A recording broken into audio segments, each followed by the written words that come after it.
This has always been a tinfoil hat conspiracy theorist type topic. But if you look at where we're at today with the nanotech, we now know that this is conspiracy fact. There's a gentleman by the name of Dr. Ido Bachelet. In 2013, he gave a TED-Med talk in Israel. He's holding up a 1cc syringe and he's saying, I just brought this from my lab. And then the tip of this needle are 1,000 billion robots, 2,000 times the width of a human hair. Not only does he brag about these robots being in the syringe, talks about how it's a benefit to humanity. And I would agree with him in one aspect. Technology in and itself is not good or bad. It's who is in control of the technology. He also expresses to the audience how these nanorobots basically are designed to be controlled by computer code, various languages. And he teaches his students how to control these things with an Xbox controller. Are they electronic components? How are they being powered? How are they keeping power? They keep power through the piezoelectric effect. Our body naturally produces a certain amount of amperage. There's a thing called graphene oxide. It's the main component that allows these things to self-assemble, self-replicate, and they actually cross the blood-brain barrier. They can actually be programmed to carry a payload so that if you send a certain RF emission to them, they'll open up and release whatever payload's in them. Are you not entertained?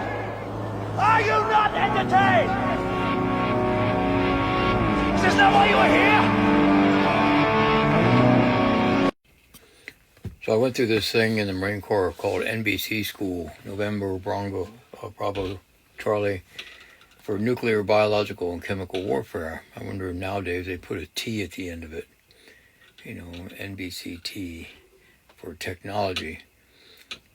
You know, from my shamanic perspective, I think there is a way to get around this, you know, from being guided by it, polluted by it, and more than likely that's what's, and a lot of this is in those trails being out of airplanes, and that's to be so clear in your core, in your truth, because that's about the only way that you'd be able to know if you were being directed way off your truth and acting in a way you just wouldn't normally act, following narrative you just wouldn't normally follow.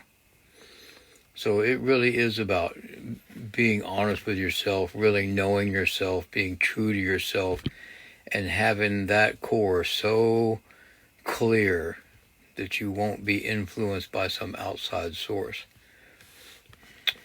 Just a thought.